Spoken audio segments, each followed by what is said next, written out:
नमस्कार दोस्तों, एक बार फिर से YouTube चैनल पर आप सभी का हार्दिक स्वागत। दोस्तों आज महा संडे और महा मैराथन अपनी जो क्लास रहेगी शाम को MCQs वाली वो रहेगी यहाँ पे।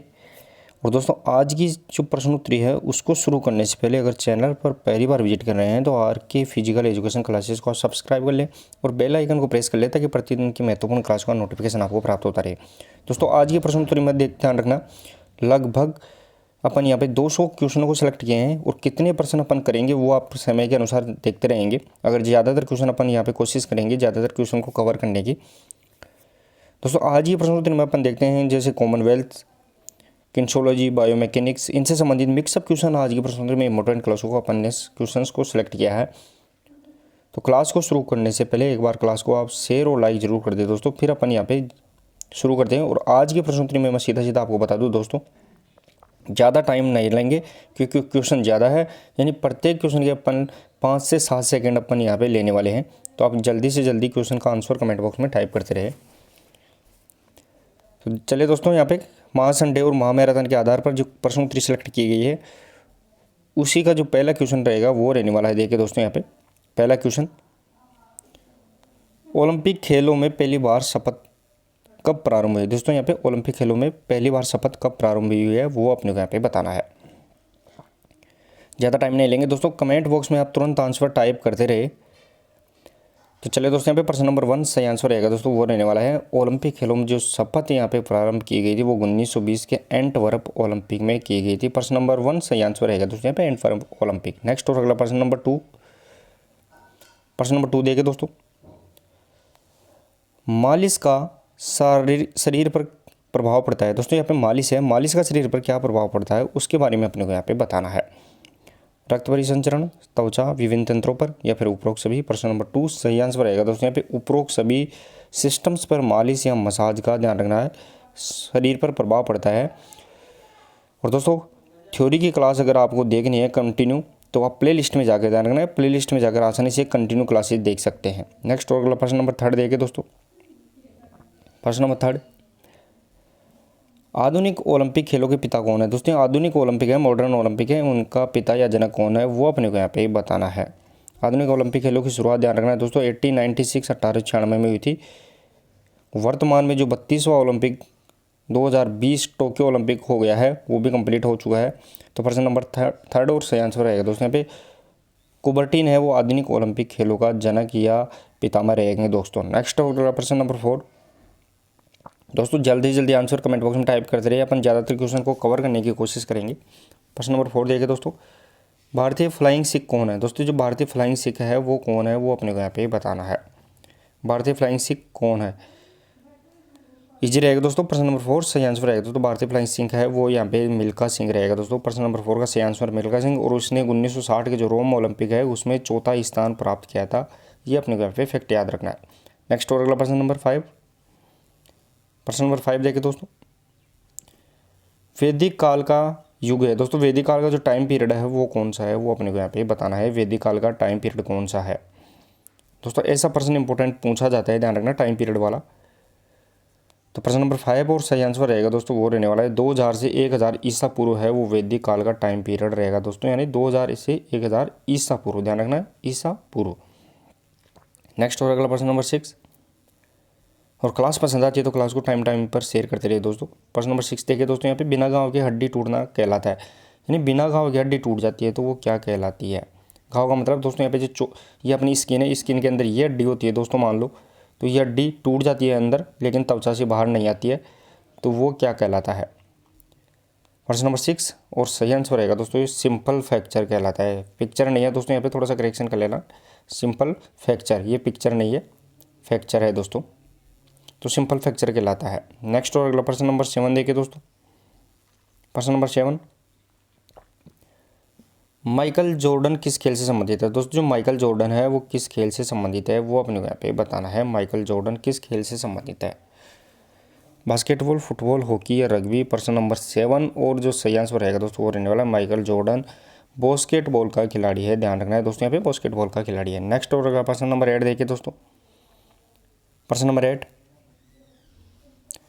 त्वचा की चोट है दोस्तों, स्किन की चोट कौन सी है वो अपने को यहाँ पे बताना है।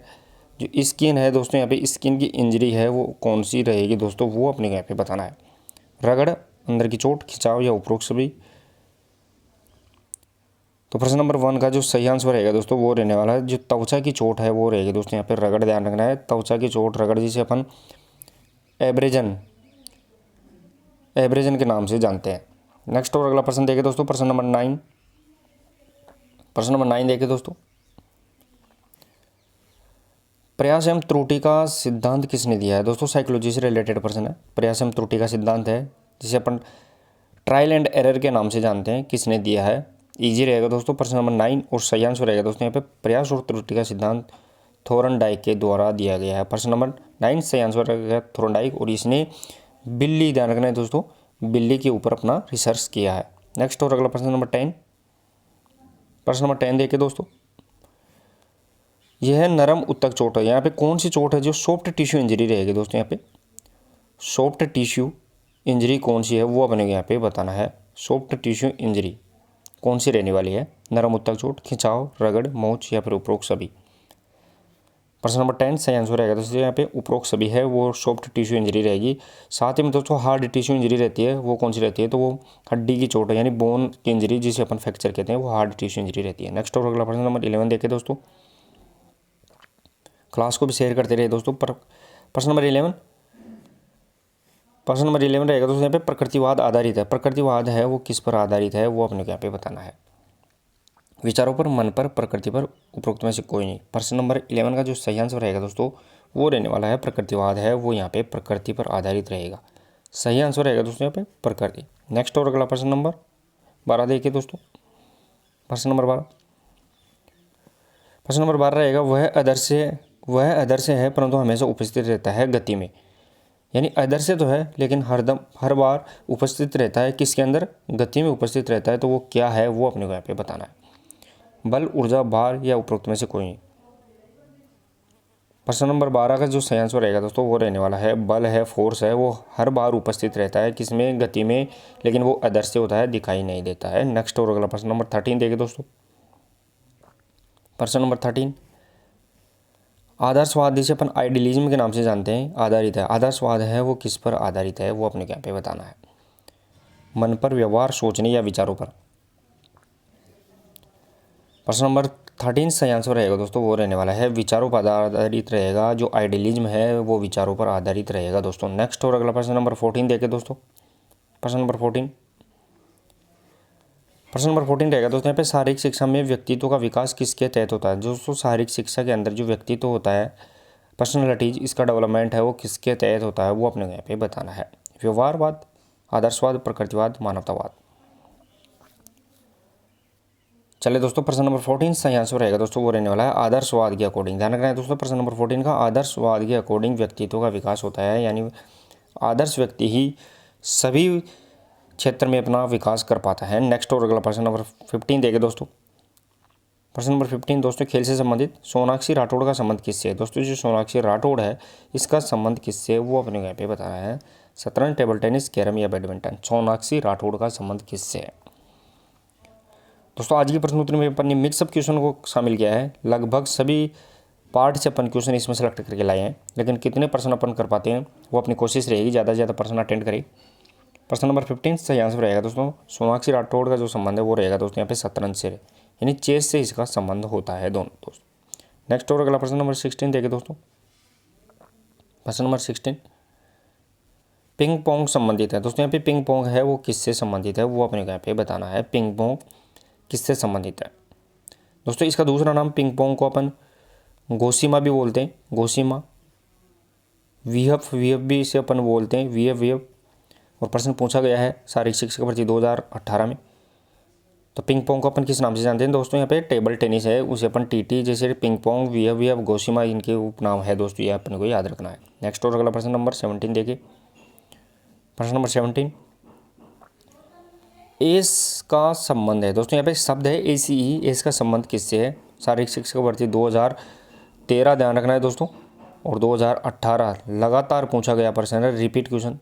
शारीरिक शिक्षा भर्ती 2013 और 18 में एस का संबंध किससे है दोस्तों। एस का संबंध किससे है? प्रश्न नंबर यहाँ पे 17 का जो सही आंसर रहेगा दोस्तों वो रहने वाला है लॉन टेनिस से, या टेनिस से संबंध होता है वो इस शब्द का रहेगा। नेक्स्ट और अगला प्रश्न नंबर 18, प्रश्न नंबर 18 देखिए दोस्तों, सीटीएस अल्टेस फोर्टिस से तात्पर्य है। दोस्तों यहाँ पे सीटीएस अल्टेस फोर्टिस है, उससे क्या तात्पर्य है वो अपने यहाँ पे बताना है।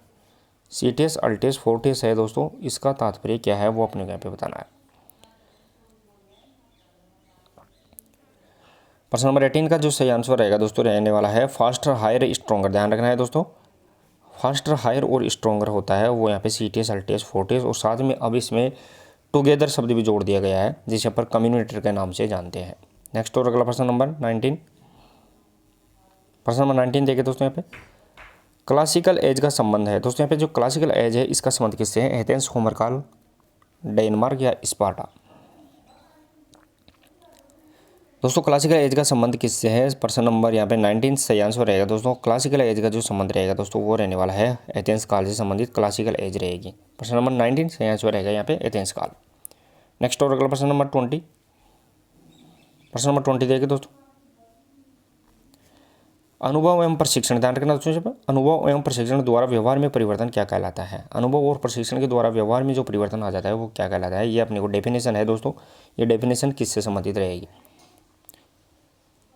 विकास, सीखना, वर्दी और इनमें से कोई नहीं। प्रश्न नंबर 20 सही आंसर रहेगा दोस्तों वर्दी। अनुभव और प्रशिक्षण के द्वारा जो व्यवहार में परिवर्तन आता है दोस्तों वो यहाँ पे ध्यान रखना है, सीखना कहलाता है, लर्निंग कहलाता है। नेक्स्ट और अगला प्रश्न नंबर 21, प्रश्न नंबर 21 देखिए दोस्तों, श्री हनुमान व्यायाम प्रसारक मंडल जिसे अपन HVPM के नाम से जानते हैं मंडल स्थित है। दोस्तों हनुमान, ध्यान रखना है, हनुमान व्यायाम प्रसारक मंडल जिसे अपन HVPM के नाम से जानते हैं, जिसकी स्थापना 1914 में, ध्यान रखना, अम्बा और अनंत वेद के द्वारा की गई थी। अम्बा और अनंत वेद के द्वारा की गई थी। तो कहाँ स्थित है? सही आंसर रहेगा दोस्तों प्रश्न नंबर 21 अमरावती महाराष्ट्र में हनुमान व्यायाम प्रसारक मंडल रहेगा। नेक्स्ट और अगला प्रश्न नंबर 22, प्रश्न नंबर 22 देखिए दोस्तों, प्रश्न नंबर 22 रहेगा दोस्तों पे इंदिरा गांधी शारीरिक शिक्षा व खेल विज्ञान संस्थान स्थित है। इंदिरा गांधी शारीरिक शिक्षा और खेल विज्ञान संस्थान कहाँ स्थित है वो अपने को यहाँ पे बताना है। पूछा गया प्रश्न दोस्तों यहाँ पे शारीरिक शिक्षक ग्रेड 2022 थर्ड में भी पूछा गया प्रश्न है कि इंदिरा गांधी शारीरिक शिक्षा व खेल विज्ञान संस्थान कहाँ स्थित है। तो प्रश्न नंबर 22 का जो सही आंसर रहेगा दोस्तों वो रहने वाला है न्यू दिल्ली। ध्यान रखना है दोस्तों यहाँ पे नई दिल्ली के अंदर स्थित रहेगा। नेक्स्ट और अगला प्रश्न नंबर 23, और दोस्तों आज जो अपन यहाँ पे क्लास ले रहे हैं वो माह संडे माह मैराथन के आधार पर ले रहे हैं। तो आप कमेंट बॉक्स में प्रश्नों का आंसर जल्दी से जल्दी टाइप करते रहिए, ज़्यादा प्रश्न अपन कवर करेंगे। और क्लास को एक बार आप जरूर सभी अपने ग्रुप है उनमें शेयर और लाइक जरूर कर दिए। एक बार दोस्तों शेयर और लाइक जरूर करें। जल्दी आपको इंपॉर्टेंट प्रश्नों की ध्यान रखना है, 500 इंपॉर्टेंट क्वेश्चंस की PDF भी आपको उपलब्ध करवा दी जाएगी। तो आप क्लास में शेयर करते रहे। किंडरगार्टन पद्धति का विकास किसने किया? दोस्तों प्रश्न नंबर 23 है, किंडरगार्टन पद्धति है, इसका विकास किसने किया है या इसको किसके द्वारा बनाया गया है? प्रश्न नंबर 23 का जो सही आंसर रहेगा दोस्तों वो रहने वाला है फ्रोवेल मोदी के द्वारा किंडरगार्टन पद्धति का विकास किया गया। नेक्स्ट और अगला प्रश्न नंबर 24, प्रश्न नंबर 24 देखिए दोस्तों पे पाइथियंस खेलों का संबंध है। दोस्तों यहाँ पे पाइथियन खेल है, इनका संबंध किससे है वो अपने यहाँ पे बताना है। पाइथियंस खेलों का संबंध किससे है? होमर, स्पार्टा, एथेंस काल या इनमें से कोई नहीं।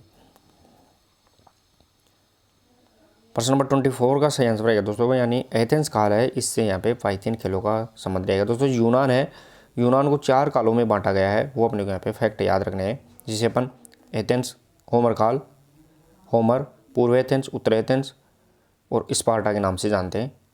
इसको ये अपने को यहाँ पे 4 काल इनके ध्यान रखना है। नेक्स्ट और अगला प्रश्न नंबर 25, प्रश्न नंबर 25 देखिए दोस्तों पेनहेनलिक उत्सव संबंधित है। दोस्तों यहाँ पे पेनहेनलिक उत्सव है वो किससे संबंधित रहेगा वो अपने घर पे बताना।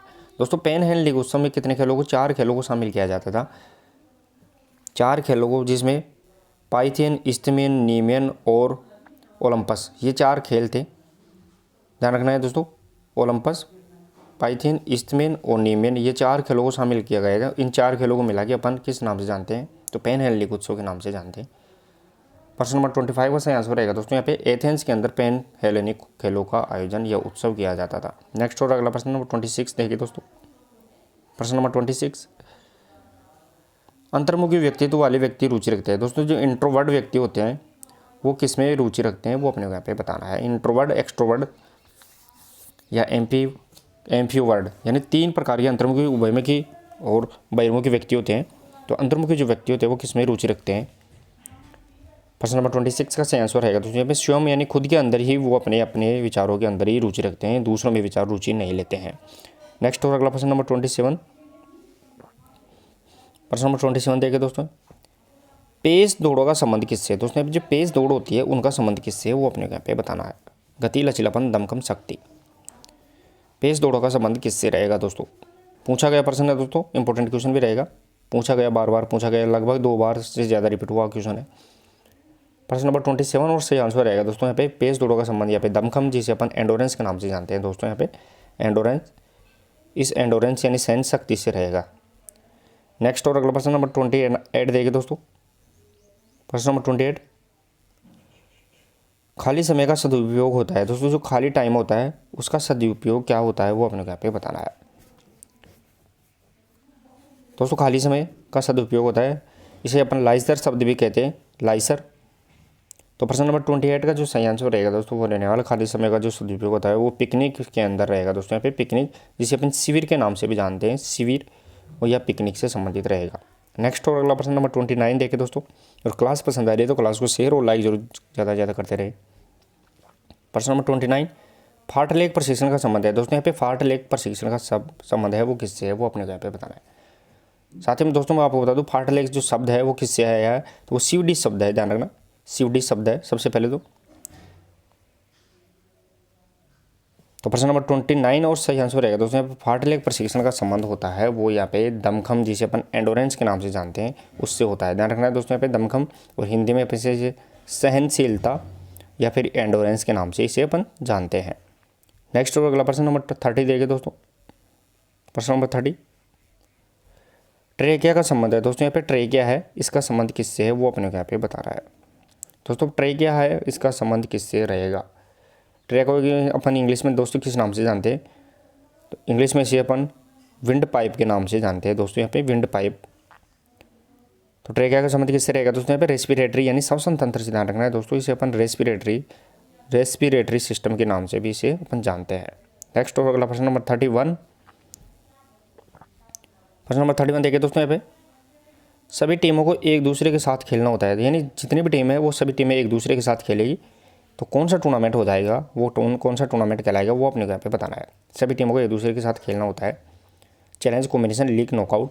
प्रश्न नंबर 31 में जो सही आंसर रहेगा दोस्तों वो रहने वाला है लीग प्रतियोगिता होती है, उसमें सभी टीमें एक दूसरे से खेलने का मौका मिलता है। सही आंसर रहेगा दोस्तों यहाँ पे लीग प्रतियोगिता। नेक्स्ट और अगला प्रश्न नंबर 32। प्रश्न नंबर 32 देखिए दोस्तों, मनोरंजन खेल एक भाग है दोस्तों यहाँ पे जो रिक्रिएशन एक्टिविटीज़ है वो किसका भाग रहेगी? दोस्तों यहाँ पे मनोरंजन खेल जिसे अपन रिक्रिएशन, ध्यान रखना है रिक्रिएशन एक्टिविटीज़ के नाम से जानते हैं, वो किसका भाग है? निर्देशन, प्रस्तावित व्यायाम, जनसंपर्क या फिर पाठ योजना। इजी रहेगा दोस्तों प्रश्न नंबर 32 और सही आंसर रहेगा दोस्तों यहाँ पे लेसन प्लान यानी पाठ योजना है उसका भाग रहेगा दोस्तों। रिक्रिएशन एक्टिविटीज़ होती है वो पाठ योजना यानी लेसन प्लान का ध्यान रखना है दोस्तों यहाँ पे लेसन प्लान का भाग रहेगी।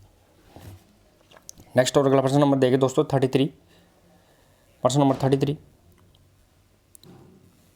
शारीरिक शिक्षा में जनसंपर्क आवश्यक है दोस्तों, फिजिकल एजुकेशन के अंदर जो जनसंपर्क है वो आवश्यक क्यों है वो अपने को यहाँ पे बताना है।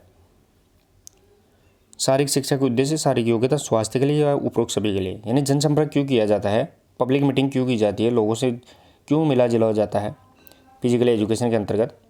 तो प्रश्न नंबर 33 और जो सही आंसर रहेगा दोस्तों वो रहने वाला है ऑल ऑफ द अबाउ यानी उपरोक्त सभी है, इसके कारण अपन फिजिकल एजुकेशन के अंदर जनसंपर्क की क्रिया करते हैं। नेक्स्ट और अगला प्रश्न नंबर 34। प्रश्न नंबर 34 देखिए दोस्तों, मांसपेशियां जो इच्छा या दिमाग से संचालित होती है दोस्तों, ऐसी कौन सी मसल्स है जो अपनी इच्छा और दिमाग से संचालित हो जाती है, जो अपनी इच्छा से और दिमाग से संचालित होती है वो क्या कहलाती है? दोस्तों मसल्स 3 प्रकार की होती है वो अपने को यहाँ पे ध्यान रखना है। मसल्स 3 ऑफ टाइप्स होते हैं मसल्स के, एक वॉलेंट्री, इनवॉलेंट्री और एक होती है कार्डियक मसल्स। ध्यान रखना है कार्डियक मसल यानी ऐच्छिक, अनैच्छिक और हृदय मांसपेशी जो अपनी इच्छा से कार्य करती है, अपने दिमाग से कार्य करती है। प्रश्न नंबर 34 उसको अपन ऐच्छिक यानी वॉलेंट्री मसल्स के नाम से जानते हैं। सही आंसर रहेगा दोस्तों इसे ऐच्छिक रेखित धारीदार के नाम से भी जाना जाता है। नेक्स्ट और अगला प्रश्न नंबर 35, क्लास पसंद आती है तो क्लास को शेयर और लाइक करने में आपका मिलना रखे दोस्तों। प्रश्न नंबर 35 रहेगा, प्रयास वह पुनः शक्ति प्राप्ति का सिद्धांत आधारित है। दोस्तों यहाँ पे प्रयास और पुनः शक्ति प्राप्ति का सिद्धांत आधारित है, वो किस पर रहेगा। दोस्तों क्वेश्चन में थोड़ा आपको टाइम कम मिलेगा क्योंकि आज अपन ज़्यादा से ज़्यादा क्वेश्चन को कवर करने की कोशिश करेंगे, तो आप जल्दी से आंसर कमेंट बॉक्स में टाइप करते रहिए। चलिए दोस्तों यहाँ पे प्रयास हुआ पुनः शक्ति प्राप्ति का सिद्धांत आधारित किस पर रहेगा। प्रश्न नंबर 35 का जो सही आंसर रहेगा दोस्तों वो रहने वाला है अंतराल पर प्रशिक्षण विधि। अंतराल व प्रशिक्षण पर नहीं है दोस्तों, यहाँ पे वह है प्रशिक्षण है, अंतराल प्रशिक्षण विधि रहेगी दोस्तों, जिसे अपन इंटरवल ट्रेनिंग मेथड के नाम से जानते हैं। अंतराल प्रशिक्षण विधि जिसे इंटरवल, ध्यान रखना, इंटरवल प्रशिक्षण मेथड के नाम से जानते हैं। नेक्स्ट और अगला प्रश्न नंबर 36। प्रश्न नंबर 36 देखिए दोस्तों, कुंभक का संबंध है। दोस्तों यहाँ पे कुंभक का संबंध किससे है वो अपने क्या कहता है। प्राणायाम से संबंधित, योग से संबंधित क्वेश्चन है दोस्तों, यहाँ पे योग से संबंधित क्वेश्चन रहेगा। कुंभक का संबंध किससे है दोस्तों। 3 शब्द आते हैं, एक आता है पूरक, एक कुंभक और तीसरा आता है वो रेचक। ध्यान रखना है दोस्तों, तीसरा शब्द आता है वो रेचक। दोस्तों पूरक श्वास लेना, कुंभक रोक के रखना और रेचक वापस छोड़ना। ध्यान रखना है, श्वास लेना, रोक के रखना, वापस छोड़ना। पूरक, कुंभक, रेचक, जिनका अनुपात भी 1:4:2 का अनुपात होता है, वो भी अपने को यहाँ पे फैक्ट याद रखना है। तो किससे संबंधित है। प्रश्न नंबर 36 का सही आंसर रहेगा दोस्तों यहाँ पे प्राणायाम से संबंधित रहेगा। पूरक, कुंभक, रेचक तीनों का संबंध प्राणायाम। नेक्स्ट और अगला प्रश्न नंबर 37। प्रश्न नंबर 37 देखिए दोस्तों, प्रकृति में रहकर प्रकृति के समीप रहने का अनुभव। दोस्तों यहाँ पे नेचुरल है, बात है कि प्रकृति में रह के प्रकृति के समीप, प्रकृति में रहते हैं और फिर प्रकृति के समीप का अनुभव करते हैं, तो वो क्या कहलाता है। खेल, शिविर, मनोरंजन या फिर योग। प्रकृति में रहकर प्रकृति के समीप का जो अनुभव किया जाता है वो अपने यहाँ पे बताना है। ईजी रहेगा दोस्तों प्रश्न नंबर 37 और सही आंसर भी रहेगा इसका शिविर है दोस्तों, वो ध्यान रखना है, प्रकृति में रहकर प्रकृति के समीप का अनुभव अपने को कराता है, नॉलेज करवाता है, क्योंकि अपन प्रकृति में रहकर ही बहुत कुछ बातें सीखते हैं दूर रहकर। नेक्स्ट और अगला प्रश्न नंबर 38 देखे दोस्तों यहाँ पे योगश्चित वर्ती च निरोध परिभाषा दी है। दोस्तों यहाँ पे योग की एक परिभाषा डेफिनेशन दी गई है, योगश्चित वर्ती च निरोध, वो किसके द्वारा दी गई है। प्रश्न नंबर 38 के बारे में बताना है। वेदव्यास, महर्षि पतंजलि, बाबा रामदेव, महात्मा गांधी। प्रश्न नंबर 38 और सही आंसर रहेगा दोस्तों योगश्चित वर्ती च निरोध है, वो परिभाषा यहाँ पे महर्षि पतंजलि महोदय के द्वारा दी गई है, जो आधुनिक योग के जनक है। दोस्तों यहाँ पे आधुनिक योग है, इस आधुनिक योग के जनक भी रहेंगे महर्षि पतंजलि। नेक्स्ट और अगला प्रश्न नंबर 39। प्रश्न नंबर 39 देखिए दोस्तों यहाँ पे संस्था अंतर्गत प्रतियोगिताएं होती है। दोस्तों संस्था अंतर्गत शब्द देखना, संस्था अंतर्गत यानी संस्था के अंदर, संस्था के अंदर, ध्यान रखना है दोस्तों यहाँ पे संस्था के अंदर की बात की गई है। संस्था अंतर्गत प्रतियोगिताएं होती है, उसे अपन किस नाम से जानते हैं। संस्था के बाहर, संस्था के राज्य के बाहर या संस्था के अंदर, या उपरोक्त में से कोई नहीं। प्रश्न नंबर अपने को मिल गया है दोस्तों 39 और सही आंसर रहेगा दोस्तों संस्था की जो अंदर प्रतियोगिताएं होती है उसे अपन संस्था अंतर्गत प्रतियोगिताएं कहते हैं, यानी इसे अपन इंट्रामुरल भी कहते हैं, इंग्लिश में इसे अपन इंट्रामुरल भी कहते हैं। नेक्स्ट और अगला प्रश्न नंबर 40 देखिए दोस्तों। प्रश्न नंबर 40 रहेगा दोस्तों, वो रहने वाला है किसी कार्य को करने की तैयारी की प्रक्रिया क्या कहलाती है। किसी भी कार्य को करने की जो पहले की जो तैयारी है उसकी प्रक्रिया क्या कहलाती है, प्रोसेस क्या कहलाती है, वो अपने यहाँ पे बताना है। लिमरिंग डाउन, प्रशिक्षण, वार्मिंग अप, मनोरंजन। पूछा गया प्रश्न है दोस्तों, बहुत बार पूछा गया है, इंपॉर्टेंट प्रश्न है कि किसी भी कार्य है उसको करने की तैयारी, करने से पहले उसकी जो तैयारी की जाती है उसकी प्रक्रिया क्या कहलाती है, प्रोसेस क्या कहलाती है, वो अपने को यहाँ पे बताना है। प्रश्न नंबर 40 का जो सही आंसर रहेगा दोस्तों वो रहने वाला है, इसे अपन वार्मिंग अप यानी वार्मिंग अप जो गरमाना भी कहते हैं, हिंदी में इसे अपन गरमाना कहते हैं दोस्तों, वार्मिंग अप जिसे अपन गरमाना भी कहते हैं। नेक्स्ट और अगला प्रश्न नंबर 41 देखिए दोस्तों। प्रश्न नंबर 41 रहेगा दोस्तों यहाँ पर राष्ट्रमंडल खेल 2022 में भारत ने पदक तालिका में कौन सा स्थान प्राप्त किया। दोस्तों कॉमनवेल्थ गेम 2022 जिसका आयोजन कहाँ हुआ है दोस्तों, वो बर्मिंघम, ध्यान रखना है, बर्मिंघम इंग्लैंड के अंदर इसका आयोजन हुआ है। उसमें भारत ने पदक तालिका यानी मेडल टैली के अंदर कौन सा स्थान प्राप्त किया है, वो अपने यहाँ पे बताना है। तो चलिए दोस्तों यहाँ पे प्रश्न नंबर 41 सही आंसर रहेगा दोस्तों, पदक तालिका में भारत ने 4था स्थान प्राप्त किया है। सही आंसर रहेगा दोस्तों यहाँ पे 4th स्थान प्राप्त किया है। नेक्स्ट और अगला प्रश्न नंबर 42। प्रश्न नंबर 42 देखिए दोस्तों। प्रश्न नंबर 42 रहेगा दोस्तों, वो रहने वाला है राष्ट्रमंडल खेल 2022 में भारत ने कितने स्वर्ण पदक यानी गोल्ड मेडल जीतकर पदक तालिका में 4था स्थान प्राप्त किया। गोल्ड मेडल इसने कितने जीते हैं, जिसके साथ पदक तालिका में उसने चौथा स्थान प्राप्त किया है। दोस्तों कॉमनवेल्थ गेम 2022 कौन से क्रम के, सबसे पहले तो मैं आपको बता दूं 22वें क्रम के रहेंगे। 2022 22वें क्रम के रहेंगे। पहली बार 1930 में कॉमनवेल्थ गेम की स्टार्टिंग हुई थी। तो कितने गोल्ड मेडल के साथ भारत चौथा स्थान प्राप्त किया। प्रश्न नंबर 42 का जो सही आंसर रहेगा दोस्तों वो रहने वाला है 22 गोल्ड के साथ। ध्यान रखना है 22 गोल्ड के साथ भारत ने चौथा स्थान प्राप्त किया है। टोटल मेडल्स वो अपने यहाँ पे आगे देखेंगे। नेक्स्ट और अगला प्रश्न नंबर 43। प्रश्न नंबर 43 देखिए दोस्तों। प्रश्न नंबर 43 रहेगा दोस्तों यहाँ पे राष्ट्रमंडल खेल 2022 में पदक तालिका में प्रथम स्थान किसने प्राप्त किया है। दोस्तों राष्ट्रमंडल खेल 2022 है, उसमें पदक तालिका मेडल टैली के अंदर है प्रथम स्थान कौन से देश के द्वारा प्राप्त किया गया है, वो अपने यहाँ पे बताना है। भारत का स्थान कौन सा है दोस्तों, तो भारत का स्थान चौथा रहेगा, लेकिन प्रथम स्थान किसने प्राप्त किया है। प्रश्न नंबर 43 का जो सही आंसर रहेगा दोस्तों वो रहने वाला है ऑस्ट्रेलिया ने। ध्यान रखना ऑस्ट्रेलिया ने राष्ट्रमंडल खेल 2022 में प्रथम स्थान प्राप्त किया है। नेक्स्ट और अगला प्रश्न नंबर 44। प्रश्न नंबर 44 देखिए दोस्तों। प्रश्न नंबर 44 रहेगा ऑस्ट्रेलिया ने कितने गोल्ड के साथ कुल 178 पदक प्राप्त किए। दोस्तों ऑस्ट्रेलिया है उसने कितने गोल्ड मेडल के साथ कुल 178 पदक प्राप्त किए हैं, वो अपने यहाँ पे बता रहा है। दोस्तों पदक तालिका में प्रथम स्थान पर कौन है, तो ऑस्ट्रेलिया प्रथम स्थान पर है 2022 राष्ट्रमंडल खेल में। लेकिन कितने मेडल टोटल 178, लेकिन उसमें से गोल्ड मेडल कितने हैं। प्रश्न नंबर 44 सही आंसर रहेगा दोस्तों यहाँ पे 67। ध्यान रखना है 67 गोल्ड मेडल के साथ भारत ऑस्ट्रेलिया है वो पदक तालिका में प्रथम स्थान पर है। नेक्स्ट और अगला प्रश्न नंबर 45। प्रश्न नंबर 45 देखिए दोस्तों। राष्ट्रमंडल खेल 2022 में भारत कुल कितने पदक प्राप्त किए। दोस्तों कॉमनवेल्थ गेम 2022 है उसमें भारत ने कुल कितने पदक प्राप्त किए वो अपने यहाँ पे बताना है। भारत ने कुल कितने पदक प्राप्त किए। दोस्तों भारत ने सबसे पहले तो चौथा स्थान प्राप्त किया है।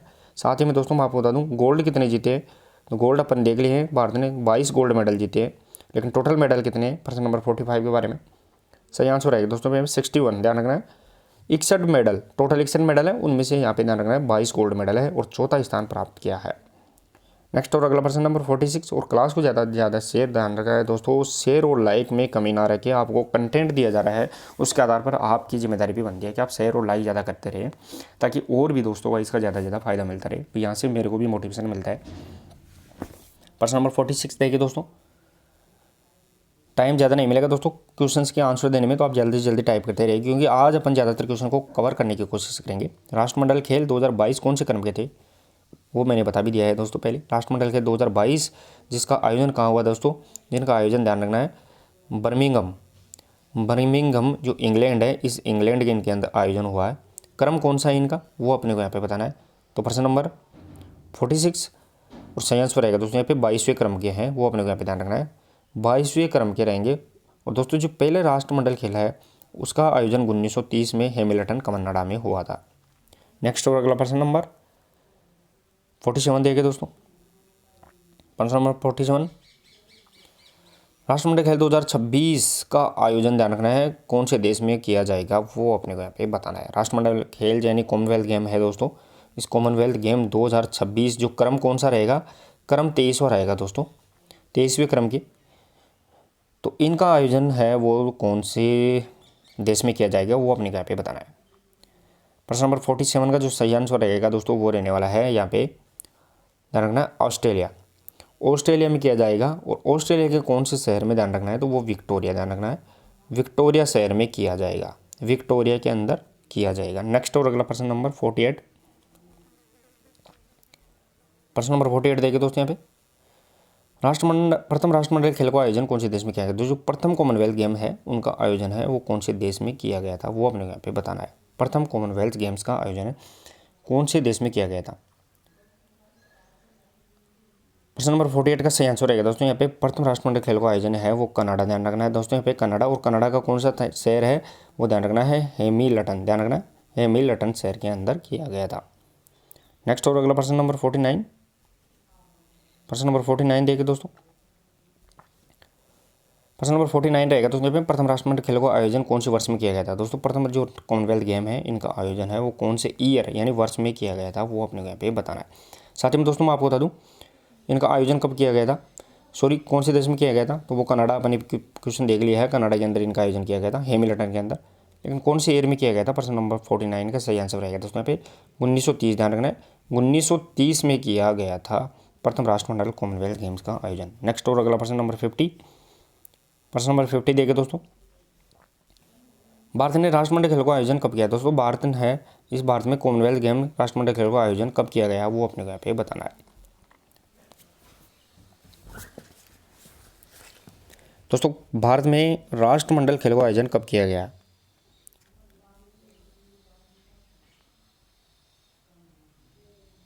प्रश्न नंबर 50 का सही आंसर रहेगा दोस्तों, भारत में जो राष्ट्रमंडल खेलों का आयोजन किया गया था वो 2010 19वीं राष्ट्रमंडल खेल, ध्यान रखना है दोस्तों यहाँ पे 19वें क्रम के थे। 19वीं राष्ट्रमंडल खेलों का आयोजन भारत में 2010 में और नई दिल्ली में, ध्यान रखना है नई दिल्ली में इनका आयोजन किया गया था और अभी तक एक ही बार इनका आयोजन किया गया है। नेक्स्ट और अगला प्रश्न नंबर 51। प्रश्न नंबर 51 देखिए दोस्तों, कौन से क्रम के राष्ट्रमंडल खेलों का आयोजन भारत में किया गया है? मैंने अभी बताया है जस्ट ही दोस्तों कि राष्ट्रमंडल खेल 2010 जो भारत में किए गए थे नई दिल्ली के अंदर, एक ही बार किए गए हैं, वो कौन से क्रम के थे वो अपने को यहाँ पे बताना है। प्रश्न नंबर 51 का जो सही आंसर रहेगा दोस्तों वो रहने वाला है 19वें क्रम। मैंने बताया भी था दोस्तों यहाँ पे 19वें क्रम के राष्ट्रमंडल खेल 2010 नई दिल्ली के अंदर जो किया गया था वो भारत में आयोजित किया गया था। नेक्स्ट और अगला प्रश्न नंबर 52। प्रश्न नंबर 52 देखिए दोस्तों, राष्ट्रमंडल खेल 2022 का शुभंकर कौन था? दोस्तों यहाँ पे राष्ट्रमंडल खेल 2022 है, उसका शुभंकर या मस्कट है वो कौन सा है वो अपने यहाँ पे बताना है। धाकड़, वीरा, थम्बी, पेरीदबुल। इजी रहेगा दोस्तों प्रश्न नंबर 52 और जो सही आंसर रहेगा दोस्तों वो रहने वाला है प्रश्न नंबर 52 का, वो रहेगा पेरीदबुल। ध्यान रखना है पेरीदबुल है वो राष्ट्रमंडल खेल 2022, ध्यान रखना है उसका शुभंकर रहेगा, मस्कट रहेगा। नेक्स्ट और अगला प्रश्न नंबर 53। प्रश्न नंबर 53 देखिए दोस्तों, राष्ट्रमंडल खेल 2022 में भारत सर्वाधिक पदक कौन से खेल में जीता है? दोस्तों कॉमनवेल्थ गेम 2022 में है, भारत ने सर्वाधिक जो पदक है, मेडल है वो कौन से गेम्स के अंदर जीते गए हैं वो अपने को यहाँ पे बताना है। टोटल पदक भारत ने 61, उनमें से भारत ने कितने मेडल? 22 गोल्ड मेडल जीते हैं, लेकिन सबसे ज़्यादा मेडल किस में जीते हैं वो अपने को यहाँ पे बताना है। चलिए दोस्तों यहाँ पे प्रश्न नंबर 53 और जो इसका सही आंसर रहेगा दोस्तों वो रहने वाला है कुश्ती यानी रेसलिंग के अंदर। ध्यान रखना है दोस्तों यहाँ पे भारत ने रेसलिंग के अंदर सबसे ज़्यादा पदक जीते हैं और वो कितने जीते हैं वो क्वेश्चन अपन देखने वाले हैं। नेक्स्ट और अगला प्रश्न नंबर 54। प्रश्न नंबर 54 देखिए दोस्तों, राष्ट्रमंडल खेल 2022 में भारत ने कुश्ती में कितने मेडल जीते हैं? दोस्तों सबसे ज़्यादा मेडल किस में जीते हैं? कुश्ती में, और कुश्ती में कितने मेडल जीते हैं वो अपने यहाँ पे बताना है।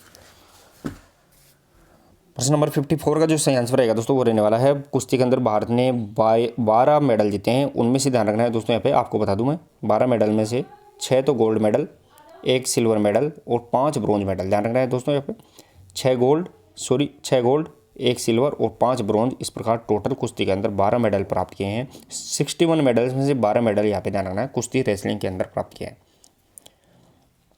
नेक्स्ट और अगला क्वेश्चन 55 देखिए दोस्तों, प्रश्न नंबर 55। राष्ट्रमंडल खेल 2022 भारत को पहला गोल्ड मेडल है वो किसने दिलाया है वो अपने यहाँ पे बताना है। पहला गोल्ड मेडल है वो किसने दिलाया है? राष्ट्रमंडल खेल 2022 के अंदर जो पहला गोल्ड मेडल है वो किसने दिलाया है? प्रश्न नंबर 55 का जो सही आंसर रहेगा दोस्तों वो रहने वाला है मीराबाई चानू है, उसने भारत को पहला गोल्ड मेडल राष्ट्रमंडल खेल 2022 जिस याद रखना है, और उसमें जो भारत इसमें किस में दिलाया है तो वो वेट लिफ्टिंग है दोस्तों, उसके अंदर दिलाया है। साथ ही में दोस्तों जो टोक्यो ओलंपिक है 2020 उसके अंदर भी ध्यान रखना है पहला मेडल, इसमें तो पहला गोल्ड मेडल और उसमें टोक्यो ओलंपिक में पहला मेडल है वो मीराबाई चानू ने जिताया है भारत को, जिस वो सिल्वर मेडल जिताया था। नेक्स्ट और अगला प्रश्न नंबर 56। प्रश्न नंबर 56 देखे दोस्तों यहाँ पे, राष्ट्रमंडल खेल 2022 में उद्घाटन समारोह में भारत का ध्वजवाहक कौन था? यानी उद्घाटन समारोह में भारत का ध्वजवाहक कौन था वो अपने यहाँ पे बताना है। उद्घाटन समारोह के बारे में पूछा गया है दोस्तों, कॉमनवेल्थ गेम 2022 में उद्घाटन समारोह में भारत का ध्वजवाहक कौन था? प्रश्न नंबर 56 का ध्यान रखना है दोस्तों वो रहने वाला है यहाँ पे पीवी सिंधु व मनप्रीत सिंह। ध्यान रखना है दोस्तों यहाँ पे पीवी सिंधु और मनप्रीत सिंह है वो रहेगा दोस्तों यहाँ पे कॉमनवेल्थ गेम 2022 के उद्घाटन यानी ओपनिंग सेरेमनी में भारत का ध्यान रखना है दोस्तों ध्वजवाहक फ्लैग बैरियर। नेक्स्ट और अगला प्रश्न नंबर 57। प्रश्न नंबर 57 देखिए दोस्तों यहाँ पे राष्ट्रमंडल खेल 2022 समापन समारोह में भारत का ध्वजवाहक कौन था? यानी अब क्लोजिंग सेरेमनी के अंदर पूछा गया है कि भारत की क्लोजिंग सेरेमनी में फ्लैग बैरियर कौन था वो अपने यहाँ पे बताना है।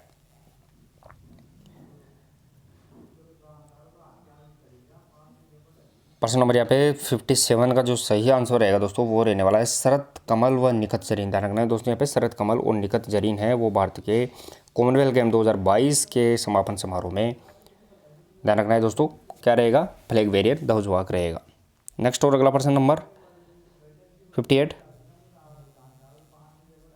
प्रश्न नंबर 58 देखें दोस्तों, यहाँ पे राष्ट्रमंडल खेल 2022 में चोट के कारण बाहर होने वाला भारतीय खिलाड़ी कौन है। दोस्तों कॉमनवेल्थ गेम 2022 में जो इंजरी के कारण है वो बाहर होने वाला खिलाड़ी कौन है वो अपने यहाँ पे बताना है। यानी किस टीम में सेलेक्ट किए गए थे लेकिन बाद में बाहर हो गया था। प्रश्न नंबर 50 जो 8 रहेगा दोस्तों और उसका सही आंसर रहेगा दोस्तों वो रहने वाला है नीरज चोपड़ा। और ऐश्वर्या है वो भारत के टीम में सेलेक्ट थे। ध्यान रखना, टोटल 215 कैंडिडेट गए थे उसमें सेलेक्ट थे, लेकिन बाद में ये इंजरी कारण बाहर होने के कारण 213 का दल ही भारत का राष्ट्रमंडल खेलों में गया था। नेक्स्ट और अगला प्रश्न नंबर 59। प्रश्न नंबर 59 देखिए दोस्तों, राष्ट्रमंडल खेल 2022 का उद्घाटन कौन से स्टेडियम में किया गया। दोस्तों यहाँ पे ओपनिंग है वो कौन से स्टेडियम में की गई थी वो अपने यहाँ पे बताना है। राष्ट्रमंडल खेल 2022 Alexander stadium, Birmingham stadium, Victoria memorial, Jawahar stadium. प्रश्न नंबर 59 का बताना है दोस्तों यहाँ पे। और सही आंसर रहेगा दोस्तों यहाँ पे वो रहने वाला है अलेक्जेंडर जो स्टेडियम है इंग्लैंड के अंदर बर्मिंघम में, उसमें इसका आयोजन उद्घाटन ओपनिंग सेरेमनी की गई थी। नेक्स्ट और अगला प्रश्न नंबर 60। प्रश्न नंबर 60 देखिए दोस्तों, राष्ट्रमंडल खेल 2022 का आदर्श वाक्य क्या है वो अपने यहाँ बताना है। आदर्श वाक्य क्या था दोस्तों, इसका मस्कट तो कौन सा था, तो वो पेरी द बुल। ध्यान रखना, पेरी द बुल है वो इसका शुभंकर मस्कट था, लेकिन यहाँ पे आदर्श वाक्य पूछा गया है राष्ट्रमंडल खेल 2022 का। प्रश्न नंबर 60 का सही आंसर रहेगा तो वो रहने वाला है दोस्तों यहाँ पे गेम्स फॉर ऑल। ध्यान रखना है वो राष्ट्रमंडल खेल 2022 का आदर्श वाक्य रहेगा। नेक्स्ट और अगला प्रश्न नंबर 61। प्रश्न नंबर 61 देखिए दोस्तों, लगातार 3 बार राष्ट्रमंडल खेलों में गोल्ड मेडल जीतने वाली भारतीय महिला पहलवान कौन है। दोस्तों यहाँ पे ध्यान रखना इंपॉर्टेंट क्वेश्चन है, लगातार 3 बार कॉमनवेल्थ गेम में गोल्ड मेडल जीतने वाली पहली भारतीय महिला है वो कौन सी रहेगी वो अपने यहाँ पे बताना है। वेरी वेरी इंपॉर्टेंट क्वेश्चन रहेगा दोस्तों यहाँ पे, वेरी इंपॉर्टेंट क्वेश्चन। लगातार 3 बार गोल्ड मेडल जीतने वाली कॉमनवेल्थ गेम में कौन सी भारतीय महिला पहलवान है। चलिए दोस्तों यहाँ पे प्रश्न नंबर 61 का जो सही आंसर रहेगा दोस्तों वो रहने वाला है विनेश फोगाट है वो कॉमनवेल्थ खेलों में लगातार 3 बार गोल्ड मेडल जीतने वाली भारतीय महिला पहलवान रहेगी दोस्तों, विनेश फोगाट। नेक्स्ट और अगला प्रश्न नंबर 62। प्रश्न नंबर 62 देखिए दोस्तों यहाँ पे राष्ट्रमंडल, ध्यान रखना है, राष्ट्रमंडल खेल 2022 में ट्रिपल जंप गोल्ड मेडल जीतने वाले पहले भारतीय कौन बने हैं, ये भी इंपॉर्टेंट कह रहेगा दोस्तों, कि जो पहला भारतीय होता है किसी भी चीज़ में वो इंपॉर्टेंट रहता है। तो पहला भारतीय जो ट्रिपल जंप, ध्यान रखना है, ट्रिपल जंप जिसे अपन त्रिकूद के नाम से जानते हैं, त्रिकूद, उसके अंदर गोल्ड मेडल जीतने वाला पहला भारतीय कौन रहेगा। प्रश्न नंबर 62 के बताना है। प्रश्न नंबर 62 और सही आंसर रहेगा दोस्तों वो रहने वाला है एडोल्फ फॉल है वो भारतीय ट्रिपल जंप के पहले खिलाड़ी है जो गोल्ड मेडल जीतने वाले कॉमनवेल्थ में खिलाड़ी रहे हैं। नेक्स्ट और अगला प्रश्न नंबर 63 देखिए दोस्तों यहाँ पे, एडोल्फ पॉल है वो राष्ट्रमंडल खेल, ध्यान रखना है, खेलों के इतिहास में ट्रिपल जंप के अंदर कितनी दूरी का रिकॉर्ड बनाया है वो अपने यहाँ पे बताना है। दोस्तों एडोल्फ पॉल है जिसने गोल्ड मेडल जीता है, कितनी दूरी कवर करके रिकॉर्ड बनाया है वो अपने यहाँ पे बताना है ट्रिपल जंप के अंदर। प्रश्न नंबर 63 का सही आंसर रहने वाला है वो रहेगा दोस्तों यहाँ पे 17.03 मीटर। ध्यान रखना है 17.03 मीटर के साथ एडोल्फ पॉल ने गोल्ड मेडल भी जीता है और साथ में नई दूरी का रिकॉर्ड भी अपने नाम किया है। नेक्स्ट और अगला प्रश्न नंबर 64। प्रश्न नंबर 64, राष्ट्रमंडल खेलों में महिलाओं के जेवलिन थ्रो में पदक कांसे जीतने वाली पहली भारतीय महिला कौन है। दोस्तों यहाँ पे राष्ट्रमंडल खेलों की बात की जा रही है, उसमें भी महिलाओं के लिए जेवलिन थ्रो में कोई भी पदक है, लेकिन जीता कौन सा है कांस्य पदक, कौन सी महिला खिलाड़ी है वो अपने यहाँ पे बताना है। राष्ट्रमंडल खेलों के इतिहास में भारत की कोई भी महिला जो जेवलिन थ्रो में पदक जीती है लेकिन वो कांस्य पदक जीती है तो कौन सी महिला खिलाड़ी रहेगी। प्रश्न नंबर 64 का जो सही आंसर रहेगा दोस्तों वो रहने वाला है अन्नू रानी। ध्यान रखना है दोस्तों प्रश्न नंबर 64 अन्नू रानी है, उसने जेवलिन थ्रो के अंदर पहली बार मेडल जीता है भारत की तरफ से, लेकिन वो कौन सा पदक जीता है तो वो कांस्य पदक जीता है। सही आंसर रहेगा दोस्तों यहाँ पे ब्रॉन्ज मेडल। नेक्स्ट और अगला प्रश्न नंबर 65। प्रश्न नंबर 65 देखिए दोस्तों, राष्ट्रमंडल खेल 2022 में महिला हॉकी टीम ने कौन सा पदक जीता है। राष्ट्रमंडल खेल 2022 है, इसने महिला हॉकी टीम है दोस्तों, उसने कौन सा पदक जीता है वो अपने को यहाँ पे बताना है। महिला हॉकी टीम ने कौन सा पदक जीता है। महिला हॉकी टीम ने कौन सा पदक जीता है राष्ट्रमंडल खेल 2022 में। प्रश्न नंबर यहाँ पे 65 का जो सही आंसर रहेगा दोस्तों, यहाँ पे ब्रॉन्ज मेडल, ध्यान रखना है ब्रॉन्ज मेडल जीता है, यानी कांस्य पदक भारतीय महिला हॉकी टीम ने राष्ट्रमंडल खेल 2022 के अंदर जीता है। नेक्स्ट और अगला प्रश्न नंबर 66, प्रश्न नंबर 66 देखिए दोस्तों, भारतीय महिला हॉकी टीम ने राष्ट्रमंडल खेलों में अब तक कितने पदक जीते हैं। दोस्तों जो भारतीय महिला हॉकी टीम है इसने राष्ट्रमंडल यानी कॉमनवेल्थ खेलों में अब तक जितने भी अब तक कितने कॉमनवेल्थ गेम हो चुके हैं दोस्तों, मैं आपको बताऊँ तो उसमें 22 कॉमनवेल्थ गेम हो चुके हैं। उसमें अब तक भारतीय महिला हॉकी टीम की बात की जा रही है, कितने पदक जीते हैं वो अपने को यहाँ पे बताना है। प्रश्न नंबर 66 का सही आंसर रहेगा दोस्तों, वो रहने वाला है अब तक भारतीय महिला हॉकी टीम ने राष्ट्रमंडल यानी कॉमनवेल्थ गेम्स में 3 पदक जीते हैं। उसमें से ध्यान रखना है एक पदक तो अभी लेटेस्ट 2022 का जो कॉमनवेल्थ गेम है जिसमें कांस्य पदक, ध्यान रखना है कांस्य पदक जीता है, ब्रॉन्ज मेडल जीता है। नेक्स्ट और अगला प्रश्न नंबर 67, प्रश्न नंबर 67 देखे तो राष्ट्रमंडल खेल 2022 में पहला पदक भारत को किसने दिलाया। दोस्तों कॉमनवेल्थ गेम 2022 है, इसके अंदर भारत को पहला मेडल किसने दिलाया वो अपने यहाँ पे बताना है।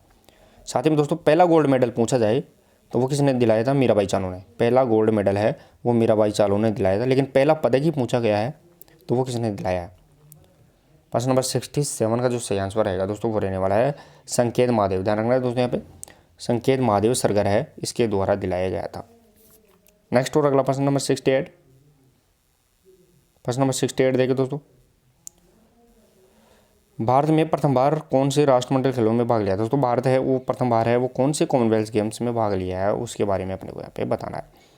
यानी कॉमनवेल्थ गेम्स की शुरुआत कब हुई थी दोस्तों, तो वो 1930 में हुई थी, लेकिन भारत ने पहली बार एंट्री कौन से कॉमनवेल्थ गेम में ली है वो अपने को यहाँ पे बताना है।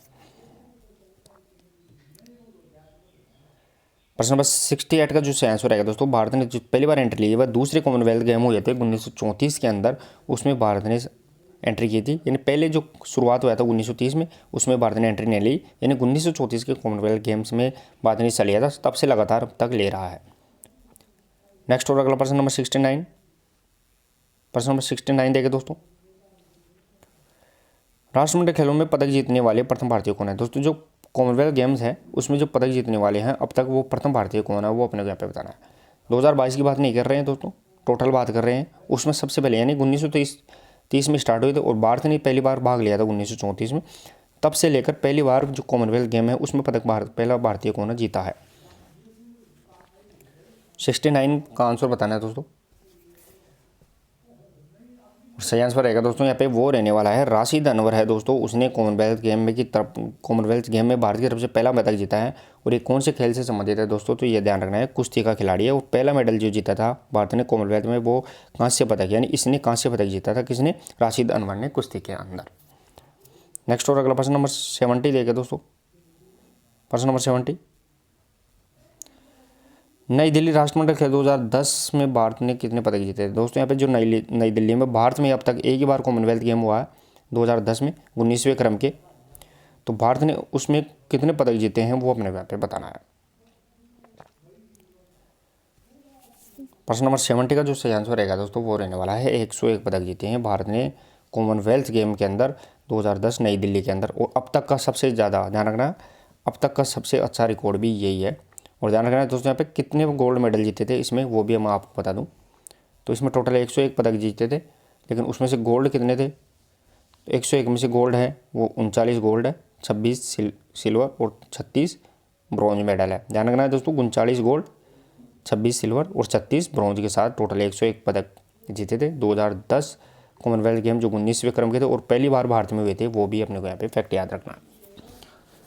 नेक्स्ट और अगला प्रश्न नंबर देखिए दोस्तों वो रहने वाला है प्रश्न नंबर 71, प्रश्न नंबर 71, प्रश्न नंबर 71 रहेगा दोस्तों यहाँ पे भारतीय महिला क्रिकेट टीम ने राष्ट्रमंडल खेल 2022 में कौन सा पदक जीता। भारतीय महिला क्रिकेट टीम की बात कर रहे हैं, उसने कॉमनवेल्थ गेम 2022 में है वो कौन सा पदक जीता है वो अपने यहाँ पे बताना है। गोल्ड, सिल्वर, ब्रॉन्ज या इनमें से कोई नहीं। दोस्तों क्रिकेट को अब तक ध्यान रखना है, क्रिकेट को ओलंपिक के अंदर एक ही बार शामिल किया गया था सन 1900 में, ध्यान रखना सन 1900 में एक ही बार शामिल किया गया था, लेकिन कॉमनवेल्थ में शामिल है।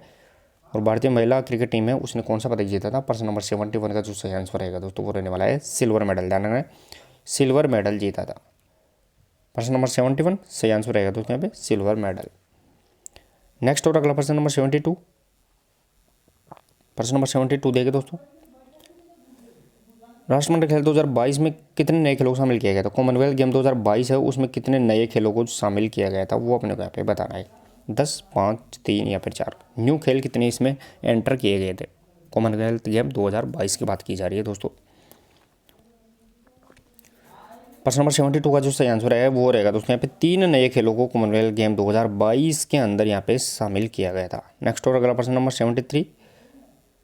प्रश्न नंबर 73 देखिए दोस्तों, प्रश्न नंबर 73, राष्ट्रमंडल खेल 2022 में कौन कौन से नए खेलों को शामिल किया गया था। दोस्तों जो 3 नए खेल या शामिल किए गए थे वो कौन कौन से हैं वो अपने यहाँ पे बताना है। महिला cricket T20, beach volleyball, para table tennis या फिर उपरोक्त सभी। प्रश्न नंबर 73 का जो सही आंसर रहेगा दोस्तों वो रहने वाला है यहाँ पे महिलाओं की T20 प्रतियोगिता को शामिल किया गया था, बीच वॉलीबॉल और पैरा टेबल टेनिस है 3 खेल नए शामिल किए गए थे कॉमनवेल्थ गेम 2022 के अंदर। नेक्स्ट और अगला प्रश्न नंबर 74। प्रश्न नंबर 74 देखिए दोस्तों, राष्ट्रमंडल खेल 2022 में सबसे युवा भारतीय खिलाड़ी कौन है। दोस्तों जो कॉमनवेल्थ गेम 2022 है उसमें सबसे युवा भारतीय खिलाड़ी है वो कौन है वो अपने यहाँ पे बताना है सबसे भारत की तरफ से। और दोस्तों क्लास को शेयर और लाइक करते रहे, शेयर और लाइक करने में आप कमी ना रखे दोस्तों। शेयर और लाइक जितने शेयर है, जितने खिलाड़ी देख, जितने दर्शक देखते हैं, जितने खिलाड़ी, जितने स्टूडेंट साथी देख रहे हैं उससे भी कम लाइक और शेयर करते हैं वो आप, तो शेयर और लाइक में ज़्यादा से ज़्यादा आप बढ़ाते रहे। प्रश्न नंबर 74 का जो सही आंसर रहेगा दोस्तों, सबसे युवा खिलाड़ी भारतीय तरफ से कॉमनवेल्थ गेम 2022 में है वो रहेगा दोस्तों यहाँ पे अनाहत सिंह। सही आंसर रहेगा दोस्तों यहाँ पे अनाहत सिंह है। और ये कितने साल का था तो यहाँ पे ध्यान रखना है, ये 14 वर्ष का है। ध्यान रखना जिस उस टाइम में जिसने भाग लिया था उस समय ये 14 वर्ष का था। नेक्स्ट और अगला प्रश्न नंबर 75।